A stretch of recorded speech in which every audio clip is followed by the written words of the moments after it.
Hey, welcome in. Welcome to the Arrowhead Addict podcast. We are here coming to you live. The Kansas City Chiefs are going to the Super Bowl. You only win a Super Bowl 2 times every 5 years, right? Oh! The warm-up act is over. Let's bring in Melissa Etheridge, massive Chiefs fan. Melissa. Super Bowl champion, 2-time Pro Bowler, and Trent Green. Trent Green, how you doing? Hey, what's going on, guys? And he picked it up! He picked it up! He's gonna score!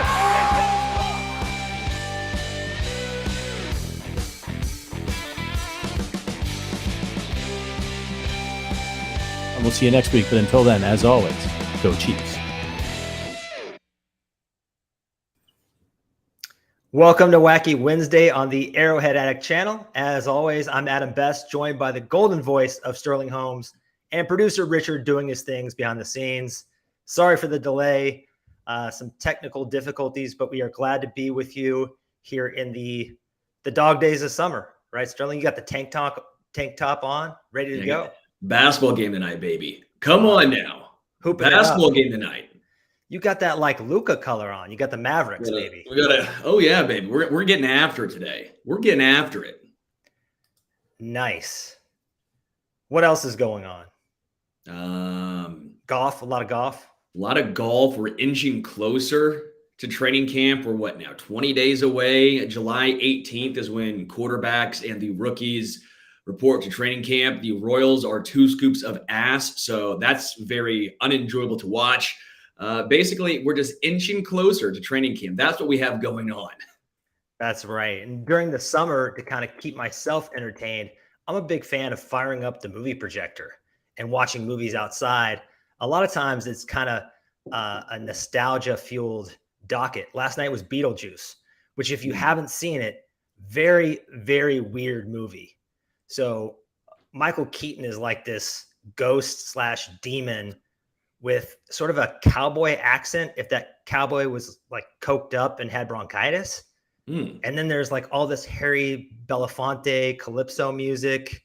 And then you throw in the weird Tim Burton aesthetic and that kind of late 80s, early 90s feel. And it was a head trip, man. A lot of fun. It sounds like a real treat. And if you listening want a real treat, make sure you go to FanDuel Sportsbook and click the link in the description below to sign up. If you click that link, you'll get a no sweat first bet up to $1,000 on any sport. You like money. I like money. So get that no sweat first bet up to $1,000 on any sport by clicking the link in the description below to sign up. FanDuel Sportsbook.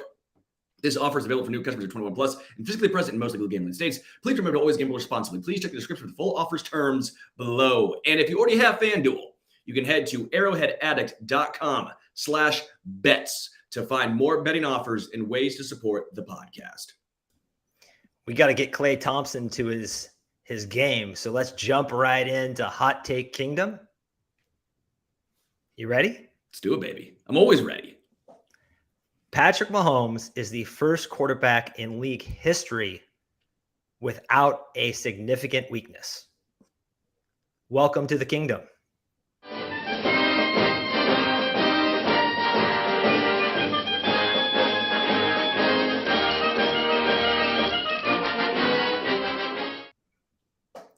So what got me thinking about this was Orlando Brown Jr.'s comments basically saying that it's going to be easier to block for Joe Burrow than Patrick Mahomes.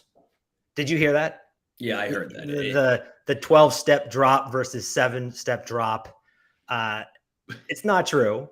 Part of me thinks some of this is a little taken out of context. This is a little projecting from Chiefs Kingdom, as we are a little upset about Orlando Brown Jr. leaving Kansas City and going to the arch rival Cincinnati Bengals. But again, Orlando Brown Jr. has been outspoken. He's right. Going to hold true to what he believes. We know the money he wants. Part of me finds this entire thing fascinating because how often does a top 8 to 12 left tackle in football get this much airtime on national media? Very, very funny. The answer is no. The answer is never. I don't think we've ever seen a above average left tackle get this much airtime, this talked about as often as Orlando Brown Jr., which makes it very funny. But here we are, here we sit. It's kind of fun to maybe pretend that he is stirring the pot a little bit here. Yeah, well, he's now the only marquee player who's been on both sides of the league's greatest rivalry, at least of the moment. So he's wrong, by the way. Mahomes' pressure to sack rate was 10.1% last year. Burrow's was double that at 22.9%. And this kind of led me going down a rabbit hole. I looked at Orlando versus Mitchell Schwartz and Eric Fisher from a pressure standpoint. And both were considerably lower during their healthy years with Mahomes than Orlando was during his healthy years with Mahomes. So I think he's just kind of making excuses. But this got me thinking about, he's sort of leaning into stereotypes, right? We have the old pocket passer, the prototypical pocket passer, the statue, your Tom Brady's, your Peyton Manning's versus the mobile quarterback stereotypes. And I think the train of thought historically has been, you can either be a flat-footed Tom Brady and avoid sacks and turnover-worthy plays, or you can be hair on fire Josh Allen with the effective scrambling and big-time throws, but that comes with lots of mistakes. In my opinion, Mahomes takes a blowtorch to that trite way of labeling signal callers. Can you see that? Yeah, and I want to give some of my own statistics to back this up, okay? Because I think it's true. I do think there's something to be said about Mahomes dropping back. I don't think Orlando Brown Jr. was wrong in that instance. There is something to that. You can't deny Mahomes typically takes longer dropbacks than Joe Burrow. We know about it.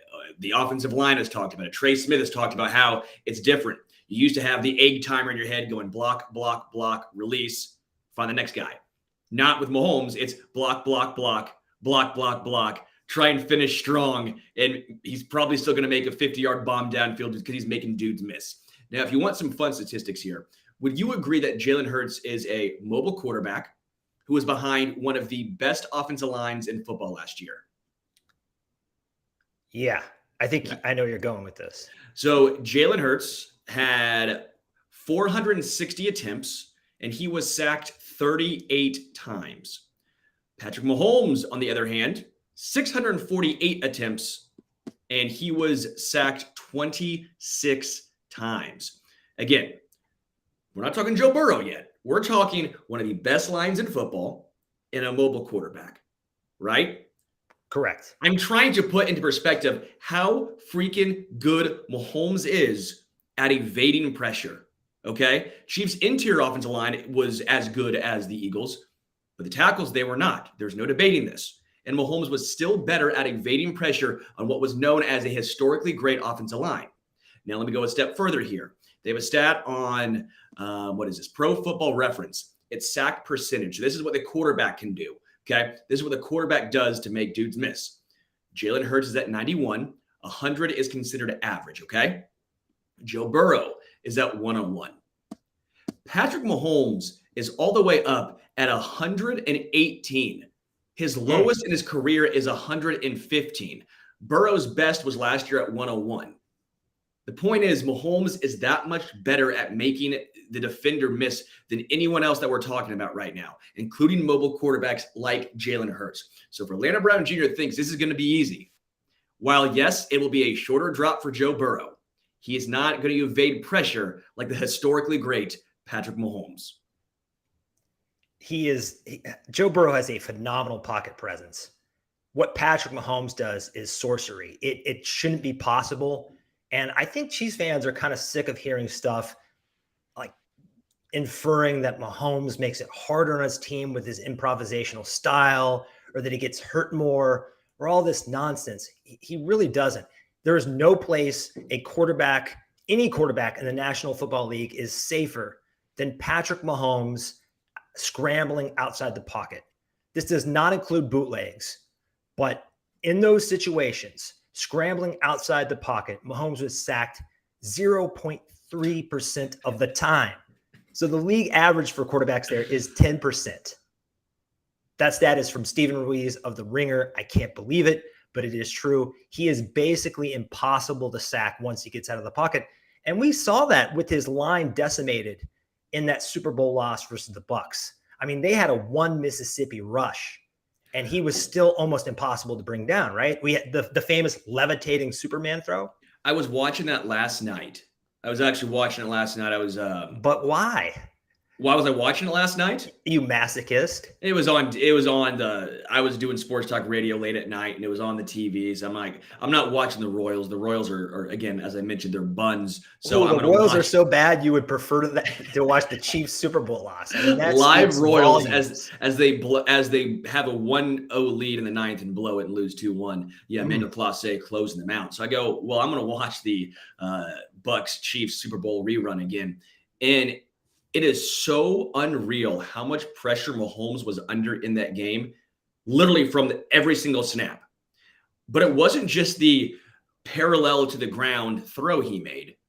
There were multiple plays where you're sitting here going, how did he make that defender miss?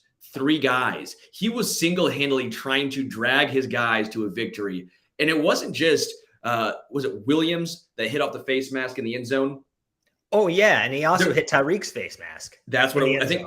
There was a play before where Mahomes made 3 guys. There was 1 or 2 plays before, made 3 or 4 guys miss. Found a guy in the end zone who was triple teamed, hit off the hands. I'm sitting here going, this game would be talked about in a totally different light if those guys came down with those passes. Again, it's a team game. You have to win. I understand all this stuff. But Mahomes was not the issue in that game. It just goes to show, if you watch that game in particular, how good he is at evading pressure. And I'm kind of going to do a choose your own adventure with my script here, because I was going to talk about this later. But basically, the 2 marquee games that he has kind of been mortal in.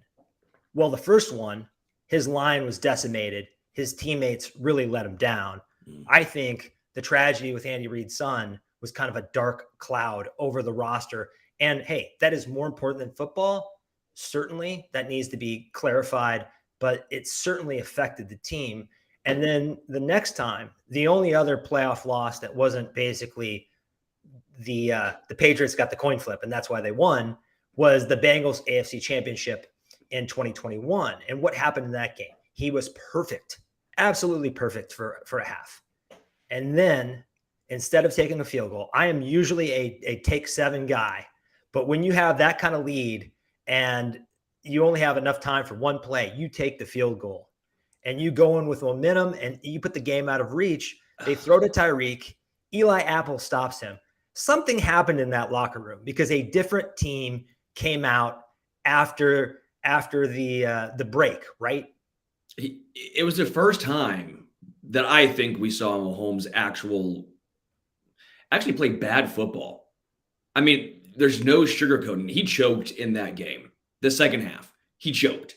He spiked balls. He missed dudes. He was brutal. But 1 half in an entire career so far, 1 half. How many times have you seen Peyton Manning have a bad game? Tom Brady have a bad game? We've seen that a lot.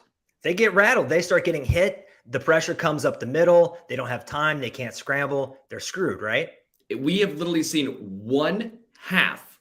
1 half. And that's what I find so incredible is we all know how bad he was in that half. There's no, again, I'm not trying to sugarcoat it. He choked. 1 half of his entire career do we point to? What other game do you point to and say he played bad? Other teams who didn't really watch the Super Bowl against the Bucs will say that game. He wasn't bad in that game. He had no help. The Bengals was on him. But how many games have we looked at where Tom Brady struggled? How many games has Peyton Manning or Brett Favre or Joe Montana or Steve Young struggled? You can list them off. How many times has Aaron Rodgers lost to the Packers? I mean, the Niners in the playoffs, just that one team. But even the Bucs players, there's that famous clip of Godwin calling him a magician and Mike Evans saying he's unbelievable. If you think back to that Bengals game, he absolutely did choke. But I would say his choke job coincided with Andy Reid choking, Eric Bieniemy choking, Travis Kelce and Tyreek Hill had costly drops. They let him down. For some reason, they wouldn't run the ball. I'm usually not a big run the ball guy, but if they're dropping 8 back, You freaking have to. You have to do that. And then all the tertiary options, nobody else could get open. I mean, I think that's why the Chiefs diversified their wide receiving core and said, we just can't have Tyreek Hill or bust. So basically, we've seen one half of him being mortal. And I would also say Lou Anarumo came out with one of the best halftime adjustments I've seen in a lifetime of watching football, half a lifetime of watching football. So where were we? We were talking about Brady having clear weaknesses, right? Now, he may be the best processor and the best leader we have ever seen. He may have an encyclopedic knowledge of football, like Quentin Tarantino does of film. Everything is in his head. Peyton Manning is the same way. But if you bring pressure up the middle or a play gets broken, they cannot scramble. So they do have a signature weakness, I think, that they share. Joe Burrow doesn't have that quite as much, but he still has it to a degree. I want to point this out because Joe Burrow has actually had a couple of really good scrambles in big-time moments against Kansas City. But I want to point this out. When Joe Burrow picked up those first downs with his legs, our initial reaction is, how did you let that guy with his legs beat you? It was utter confusion. It was almost not a he got the better of us. It was a how did you let that happen? If a Jalen Hurts, a Josh Allen, if that happens to the Chiefs, what do you say? Well, that's part of his game. You got to stop. That's part of his game. This is not a knock against Joe Burrow. He's just not the most athletic quarterback. No. He's just not. I always compare him to Drew Brees. I know some people get probably tired of me comparing him to Drew Brees. This should not be a knock against either one of those guys. Drew Brees is the Hall of Fame quarterback. He was incredible. But what did Drew Brees do best? He was extremely accurate. He was very smart. He took care of the football. He got the ball in perfect placement for his receivers to make plays after the fact. Got it out quick. All these great things, but he wasn't great when he had to scramble or extending plays to an extent of an Aaron Rodgers, of a Mahomes, of a Josh Allen, of a Justin Herbert. Joe Burrow is a little bit the same way. Extremely accurate. Gets the ball out quick. An amazing quarterback.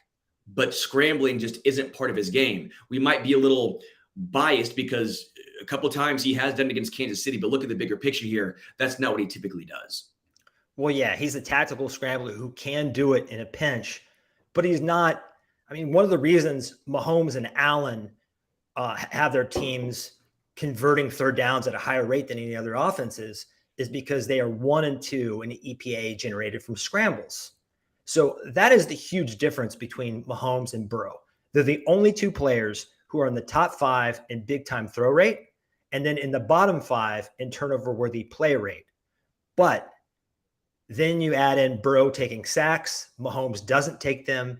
And also you add in that other than Josh Allen, Patrick Mahomes is the most efficient scrambler in the NFL. And Josh Allen, phenomenal player. Sometimes he is just demoralizing. You sit there and say, how can you stop this freight train of a human? Yeah. But at other times he implodes. He has plays that make you say, what was he thinking? Patrick, other than that one half against the Bengals, he never really does that. You always kind of have a feel that he knows what he's doing, that he's in control. Right? No, I mean, you have seen Mahomes flustered one half his entire career, when he's been healthy at least. He had the game in the regular season against the Colts, I want to say, and a little bit against the Titans where he struggled a little bit. That was post coming back from an injury. He doesn't have a bad game. He doesn't. And that's what makes it so incredible is we're not talking about a guy, let's just say like Justin Herbert, for example, where the upside and the incredible games, they just blow you out of the water and say, oh my goodness, this is just phenomenal. The upside, the talent, the top games are there, but the bottom games are here. Mahomes doesn't have those bottom games. That's what makes him so special is the consistency. You don't see consistent greatness like this. No, and the issue with Justin Herbert is that he's too safe. He doesn't have he has the cannon to make the big time throws. He just doesn't do it. He is the safest quarterback in the NFL. He has the lowest turnover play rate, but He doesn't like to scramble. He doesn't like to take chances. Now, some of that might be what the Chargers are calling or their system, their offensive coordinator. We'll see if that changes now that they've moved from Joe Lombardi to Kellen Moore. But Mahomes, that's what makes him so special. He is taking, I would say his degree of difficulty is either the highest in the NFL or the second highest beyond Josh Allen. And the fact that he really is the safest quarterback when you add up sacks and turnovers, it's just a miracle. Even Aaron Rodgers wasn't like this, because I don't think Aaron Rodgers, even though he was a good scrambler and he could make some out of structure magic, I don't think he was going to that as much as Mahomes goes to that well. Yeah. No, I agree. You're supposed to give me some pushback here, man. I'm sorry, man. I'm trying to figure out the comment situation going on here, but I agree with you. There's not much pushback. I mean, I'm just going through everything. He's a master manipulator with his eyes. He sells play action as well as anybody. I think most teams are getting rid of their third and fourth reads. A lot of times, a lot of these great teams, like the Bengals, like the Eagles, like the Dolphins, they have two guys that are getting all their passes. Their offense has been simplified to a few options. Mahomes, he doesn't care if he has to throw to Blake Bell, Michael Burton, anybody on the roster. I just think he makes reads so well for the kind of player he is. The only kind of weak spot I'm seeing is maybe designed runs, but in my opinion, I think he can do them. Think about two of the times he's gotten hurt. One, he dislocated his knee on a quarterback sneak. And the other time was he was running a quarterback option in the playoffs against the Browns, and he got concussed. At some point, Andy Reid and the rest of the brain trust just said, he's too good in the pocket. He's too good scrambling.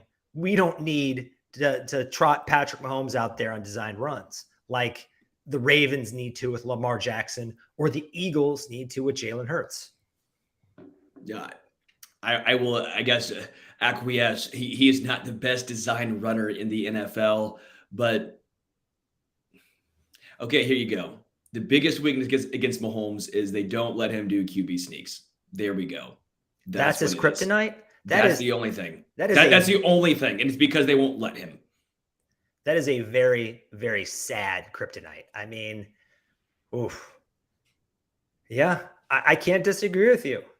And I think the other thing we saw was when he hurt his ankle in the postseason, a lot of us have wondered, will Mahomes' game age well as Aaron Rodgers' game has aged well once he's kind of more stuck in the pocket? Well, throughout the playoffs, except when he had to pick and choose his spots on that ankle, he was a pocket passer, more statuesque than we've ever seen him. And, he sliced and diced. He was fine. He looked as good as he ever has. So all respect due to all the other greats that have come before him. But from where I'm sitting, and I know we are biased, but I legitimately think he's the least flawed quarterback we've ever seen in league history. What's wild is if you want to look at his stats from, oh my gosh, we'll just say every year he's been a starter. 100 is average in all of these indexes. Again, I'm on Pro Football Reference. Yards per attempt. He's been basically around the 120s every single season. Net yards per attempt, 120s to 130s. Adjusted yards per attempt, 120s to 130s. Completion percentage. Last year was 112. His lowest in his career was 105. Touchdown percentage. Last year was 124. Lowest in his career was 107. Interception percentage, 110 last year. Sack percentage, 118. Passer rating index, 124. Everything he does is not just above average. It's well above average. That's what makes him so impressive. You want to go, he's not checking down. He's taking bombs. He's completing everything. His touchdown percentage is unreal. He doesn't put the ball in harm's way. He avoids sacks. It's incredible. Yeah. And what's so impressive about him is that they had a vertical offense and the league went to that Vic Fangio style to stop him, to force him to evolve. And he did evolve. They had more of a yak attack this year. I think they had the most yards after the catch in 15 years their offense did this year. So if you throw something at him, he's able to reinvent himself like David Bowie. If you force him to again this year, I'm sure we will see a new and improved Mahomes that catches everyone off guard. Man, this has been probably the most agreeable hot take kingdom we've done. The kids will probably say we're glazing.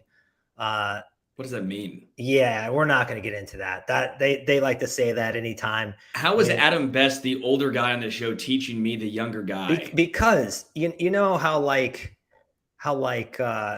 Verderame is a 60-year-old in a 30-year-old body. Well, I am a 20-year-old in a 40s body. That's just, I don't know. I'm young at heart, man, but you don't want to get into it. They're irony poisoned, and anything that's too effusive in terms of praise, they just get disgusted by it. And I'm like, it's okay to be optimistic. You don't have to go through life cynical. Yeah. No, you're coming in. You're coming in. Lower the gates, man. This is maybe the first time ever where it's been this obvious. It's been, again, unless you're going to say QB sneaks. If you're going to go QB sneaks, then we'll have a real conversation that's so inconsequential, I think, as far as an actual weakness. And it's not because he can't do it, because the Chiefs won't let him do it. Lower the gates. I'm coming in, baby. You got beer. You got the barbecue. That's right. I'm going to party with you best. Let's put a quick bow on the Orlando Browns situation. I just think, I don't know what he's getting at here. I would have liked to see more context. But if you look at Mahomes' time to throw on sacks this year, it was 3.17.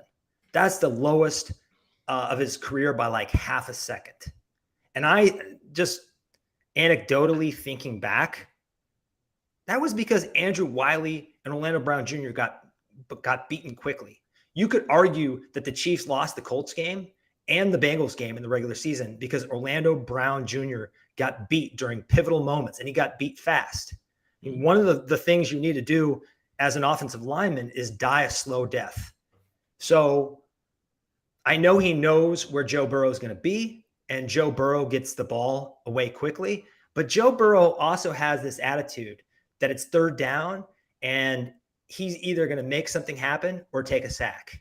Yeah. That's not going to be a good mindset for Orlando Brown Jr., I don't think. Is Jerick McKinnon also somehow going over to Cincinnati too? Right. I will say, in all seriousness, McKinnon being gone, and also Samaje Perine. Samaje Perine was a very good third down back, a very good pass protector as well. That will be a little bit of a loss for the Bengals, maybe larger than people realize. I will say this, my final thoughts on Orlando Brown Jr., it's fun to rip on him. End of the day, I actually do think this might be a better situation for him. He understands his limitations, which is funny. The awareness of his limitations, basically saying, hey, I'm not as good in the Chiefs offense because of the drops. I'm not good against speed rushers. He understands that. What I find hard to believe is he understands that, but still wants to be the highest paid left tackle in football. It's like 50% there, and the other 50 is like, well, who cares? It's like cognitive dissonance, man. Yeah, it's like, man, okay, I want to be the highest paid podcaster too, but I know I'm not. That ain't me. So I just find it interesting that he understands his limitations. I do think he put himself in a better spot to succeed just based on how that offense is run. I think it's an upgrade for the Bengals, but I don't think the Bengals are getting what the Bengals fans feel like they're getting Trent Williams. Chiefs fans are acting like they are getting Jonah Williams. In reality, they're getting someone in between. Exactly. You know, he is technically sound, long, strong. He can get in front of you, but he speaking of kryptonite, his kryptonite is speed rushers. With that established, let's move on to a recurring segment from last week. We did the Chiefs versus the NFL, trying to value the Chiefs roster versus the rest of the league. We did the offense. Now we're going to do the defense. So let's start with George Karlaftis. I have him just as a starting point as a top 50 edge going into this year. PFF gave him the 86th best pass rush grade.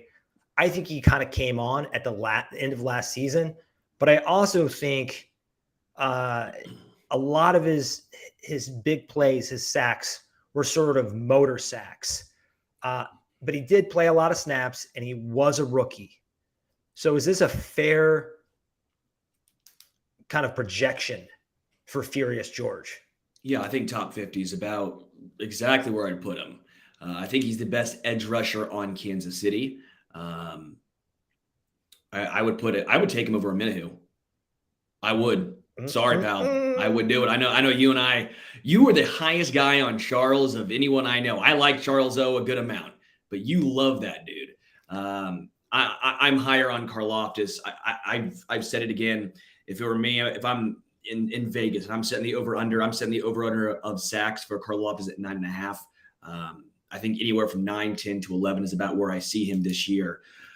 Karlaftis, I think, is going to really have a good season. And he's good against the run. He's so big and physical. The motor, as you mentioned, doesn't quit. This is a guy who was in Greece playing water polo.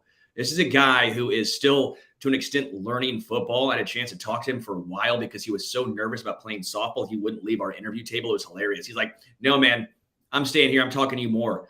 I'm like, all right, I'm not going to tell you no. You're going to kick my ass. End up having a great chat with him, but this is a guy he's too nice. He's not so nice, dude. He's not the Justin Houston, Terrell Suggs, make you shit yourself type. He was such a joy to talk to, a joy to be around. Honestly, a really good dude as well. But he just brought up good points. He's still, to an extent, learning. He's getting more comfortable. I'm really excited for Karlaftis. So top 50, I'm all in on. So now let's move to Charles Omenihu. And I have him as a top 10 edge tackle combo because I just don't think there are that many guys. Like we classified Jerick McKinnon as a satellite back, as that kind of specialist. I think Omenihu is a specialist. He does the dual role that very few guys can do because he was top, I think he was 27th graded as an edge rusher. But if you move him inside, he was third in pass rush win rate from the defensive tackle spot. He is unblockable on the interior. And I think we have to realize that he's a different kind of player than most of the edges in the league. So I'm not saying he's the 10th best edge in the league or a top 10 edge. I'm saying in terms of guys that can play inside and out, which I think eliminates about 80% of defensive tackles and edges, right? Most guys are either too small or too slow to do both. He can do both. I'm not going to go top 10. There's too many guys that I would say. Obviously, Chris Jones is the first one that comes to mind. Aaron Donald comes to mind. I wonder if Hargrave for the Eagles probably have a couple of guys you can throw in there. I'm not going top 10, man. I get what you're saying because you're trying to break this down into a very small grouping, but niche, very niche. But does Quinnen Williams go in? I would have to look a little bit more about some of these interior guys. That Dexter Lawrence, does he ever kick outside as well? I'm not going to go top 10 though. I feel like it's a little too high. Again, you're the highest guy I've ever seen on Charles O. I'm rooting for you, but I can't get there. You see why I'm going there, though, that pass rush win rate. And it's pretty phenomenal out on the outside, too. But when you kick him inside, he's unstoppable. Okay, let's move on to FAU, Felix Anudike-Uzomah. I have him as top 75 for now. We just need top 75, 80. We just need to see more for him before we take more of a leap. Yeah, I don't even want to say top 75. It's almost just an it's a little generous, right? I think it's very generous because I don't think he's going to play a ton this year. Again, I've already said, and I'll say it again, I think the over-under, if I were setting it, would be 4.5 sacks for FAU. He's not going to get the playing time that Karlaftis did last year, which is a good thing. It's a good thing. The Chiefs are way deeper. There's way more talent on the defensive line this year than there was last year. I don't think we're going to see a ton of FAU, especially if a veteran guy, whether it's a Melvin Ingram, Carlos Dunlap, they come back to Kansas City. I think then you'll see him play even less. Again, I'm not saying I don't like FAU. I'm not saying I don't think he's going to have an impact in his Chiefs career. I just don't see a major impact this season coming from him. Yeah, this is right now, not if we were projecting 5 years from now, and maybe we'd have FAU as a top 30 edge in terms of ceiling. But that's not what we're doing. Interesting ceiling candidate here, Mike Danna. He's top 60, and I do not think he can get any higher than that, but that's what he's going to give you. He's just as dependable and as sturdy as they come. I'm out on top 60, man. You're a little too aggressive here. I like Mike Danna a lot. I wrote a whole article and a whole segment last year about how underrated Mike Danna was. Top 60 means he is better than every single DN3 and better than 4 defensive end twos. He was better he was better than Frank Clark from a pass rush win rate and pass grade rate last year. Boy, if you hear me talking about Frank Clark being top 60, you better stop me. I think his grade was something like 55. Hey, man, I'm with you, but I like Mike Danna a lot, man. I like him a lot. Top 60 means he would be a starter on this team. There's a reason why the only chance he has of starting really is if Charles O is out to start the season because of suspension and they don't trust FAU early on. Then that's fine. I think Mike Danna as a spot starter is a really useful player. I love his versatility going inside on the NASCAR package, but I ain't going top 60, man. I can't get there. No, and I think the argument against that is when he's in the game, maybe he performs like that. But when you're George Karlaftis and you're playing a shitload of snaps as a rookie, or you're Frank Clark and you're out there a lot more, the game becomes tougher than you being a relief pitcher or a pinch hitter, right? That's what Mike Danna is. So let's bump him down. Top 80, sure. Top 90. I will also say this, a question from Kyle, or I guess a statement. Kyle Carney on the chat says, I think FAU will be in on every third down. Third option on the depth chart at edge. He will leapfrog Danna like Karlaftis did last season. Spags likes his rookies more than Reid. I don't know if Spags likes his rookies more than Reid after his comment last year of basically saying, I don't mind having rookies, just they weren't here all at the same time, but he will play rookies more than Andy Reid will. That I will give you, Kyle. So that's a very high possibility. I will also point out, I think Chris Jones will kick outside a lot on obvious passing down situations. We'll probably see Charles Omenihu kick on the inside on obvious passing down situations. There's a chance you actually see 4 guys when it's obvious. You'll see Chris Jones on the outside, Karlaftis on the inside or outside. You'll see Omenihu on the inside, and you'll probably see Mike Danna on the inside. Now, that seems like a very fun time for Steve Spagnuolo. It does, and I think that's a great point about Felix because I believe he has the most speed, the most juice from all of our pass rushers. Chris Jones, top 2 defensive tackle, and he was the best last year, but that's just out of respect for Aaron Donald, who had a tiny bit of a down year, but has been arguably I'd call him a top 3 or 4 defensive player in league history, up there with the Lawrence Taylors and guys like Deion Sanders. I will say he's top 2 and he ain't 2. All the respect for Aaron Donald, but I think last year was the passing of the torch. I think it's them 2 are the clear top 2. Then I think you got Quinnen Williams, Jeffrey Simmons, DeForest Buckner, maybe Javon Hargrave, Dexter Lawrence. I mean, there's another good tier that up and coming interior defensive lineman. But I do think after last year, what he did, that showed me Chris Jones is still on the up and up. Well, I think Aaron Donald maybe he's getting older, man. I mean, he is. It's nothing against Aaron Donald. You mentioned, I would agree. He's top 5 all time on the defensive line. Like, it's unreal, his career. Unreal. But I think right now, if I said for one season, who would I rather have, Chris Jones or Aaron Donald? Maybe I'm being a little biased, but I don't think so. I'm trying to put that to the side. I think for 1 year, I would take Chris Jones this year over Aaron Donald. Yeah, Aaron Donald is first ballot Hall of Famer with a bullet, but Chris Jones was the most doubled player in the NFL last year. And his pressures, he was right up there with Nick Bosa and Micah Parsons, despite being doubled twice as much as those guys. Unreal season. Let's move on to Nick Bolton. I have him as a top 6 middle linebacker. One of the best run stoppers in the entire league. Great leader, very intelligent player. He's a little weaker in coverage than you'd like, and that's why I think maybe this is this is where he sticks? I think top 6 is good. I think 6 is about where I would have him because you're going to have Bobby Wagner, Fred Warner. Bobby might be a little washed, but Fred Warner definitely. Demario Davis for the Saints. I don't care how old he is. Demario Davis had a great year. And actually, Bobby Wagner was one of the highest ranked, if not the highest ranked middle linebackers in football last year. What's his name for the Buccaneers? Levante David.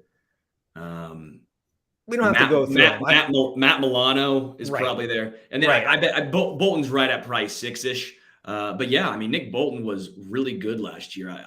PFF backed it up. The eye test backed it up. The counting stats backed it up. Nick Bolton's right there. I'd probably say 6. Yeah, I would have to agree. And he has a penchant for big plays, whether it was that Denver game a couple of years ago during the regular season where he bailed us out, or the Super Bowl where he was this close to having 2 touchdowns. Willie Gay, super hard player to rank because if we're talking about sheer athleticism, he's up there with Devin White, who I think is a very overrated player. I have him as a top 20 outside backer. Top 20. By the way, I'm going to have to take it back really quickly. Tremont Edmonds and Roquan Smith. So let's say top 8 for Nick Bolton. I'm going to go top 8. Those contracts, I love Nick Bolton, but I want no part of a contract like that. No, I agree. We're giving way too much money to middle linebackers. I mean, this isn't 20 years ago, guys. We're not talking contract. We're talking the play, and I'm going top 8 for Nick Bolton. We are not talking contracts, to clarify. Top 20. I think I'm out on top 20 because most teams have 2 outside linebackers, probably. The majority, if not every team, will have 2 outside linebackers. That would say Willie Gay Jr. is the best or top 20 out of 64. He was ranked the 13th best coverage linebacker by PFF last year in football, which is very, very impressive.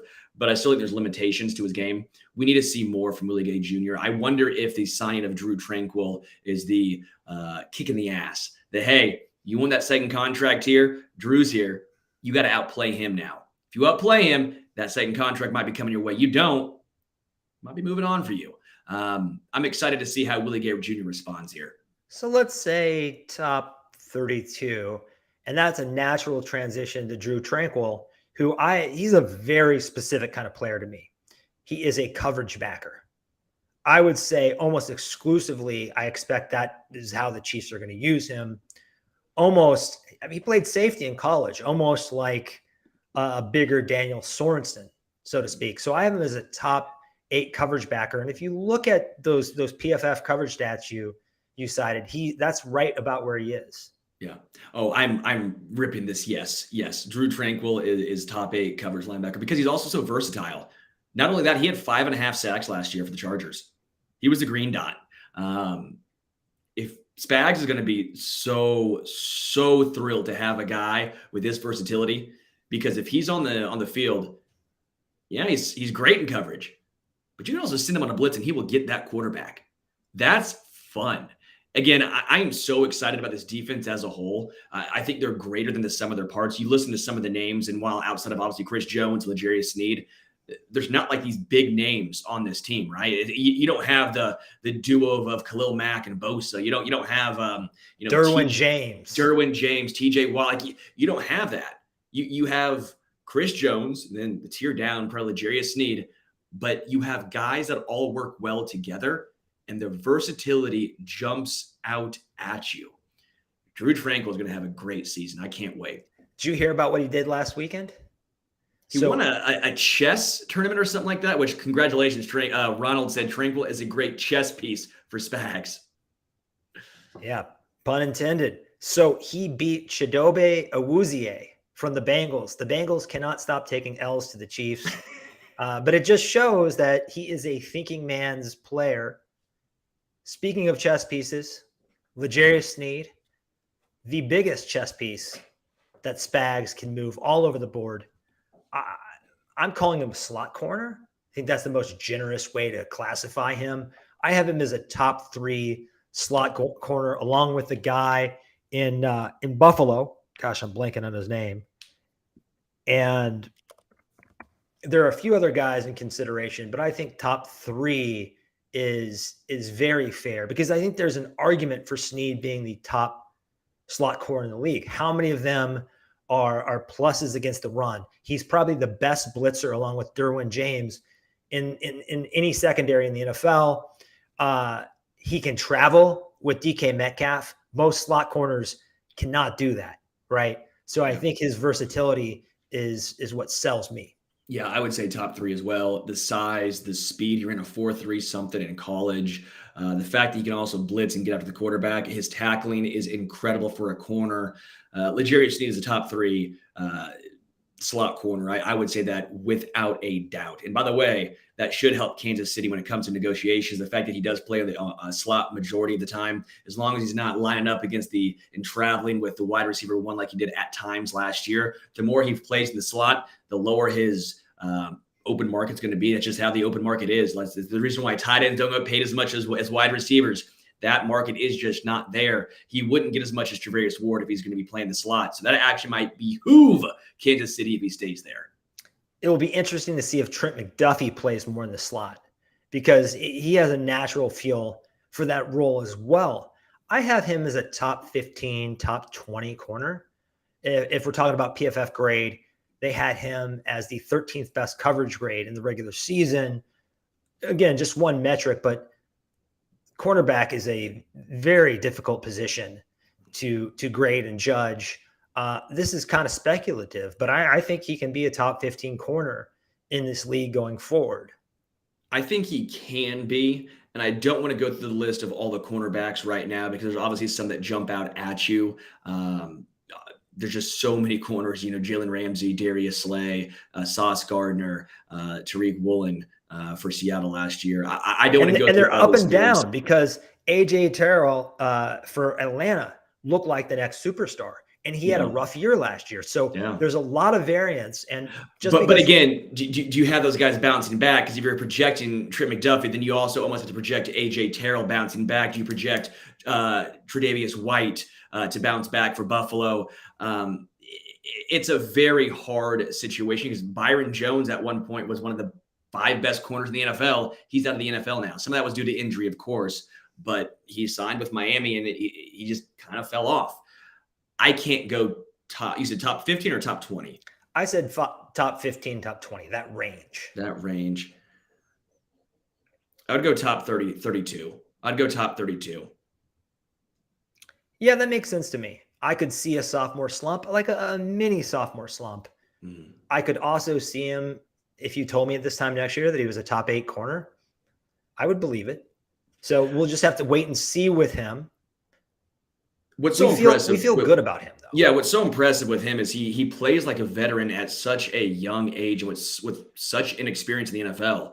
I always point out he is so good manipulating his body and wide receivers' bodies when the ball is in the air. He uses the sideline as his friend, which I know you should, but it doesn't always happen. He is so good at that. I'm very, very high on Trent McDuffie, even if he is a little bit on the smaller side.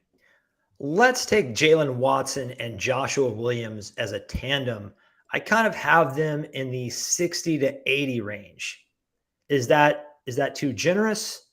Is that too harsh? Or is that just about right? That's probably just about right. You're talking about CB2s/3s on the majority of teams. I think that's about fair. I'm intrigued to see which one really takes that next step forward this year, because you're probably predicting who's taking the step forward, who's either plateauing or who's taking that sophomore slump. The odds of them both all of a sudden taking massive steps forward, I hope it happens, but is probably a little bit more unrealistic, especially for being a 7th rounder and a 4th rounder. But I like the differences between those two guys. They both bring something different to the table. They're both good tacklers. I'm pretty high on Joshua Williams. He was drafted just based on the size and the fact that it seems like the Chiefs have played up and grown all these cornerbacks. So if you get the size, they can get these guys to play up. But I think your ranking right there is pretty fair. You basically have traits versus intangibles, right? Yeah. Watson is the heady, technically sound player, and Joshua Williams just has all the athletic ability in the world, length for days, but doesn't have as natural of a feel for the position as Watson does. I think that might make him a little bit more subject to variance. I could see him having just a monster year followed by a horrible year. That's the kind of player he might be. He might be a bit of a roller coaster. Justin Reid. Let's finish off with the safeties. I'm thinking Justin Reid, top 15. I can't, the way he started last year, I just can't put him any higher than that. But I am feeling optimistic with the way he finished the year. Yeah. I would say top 15.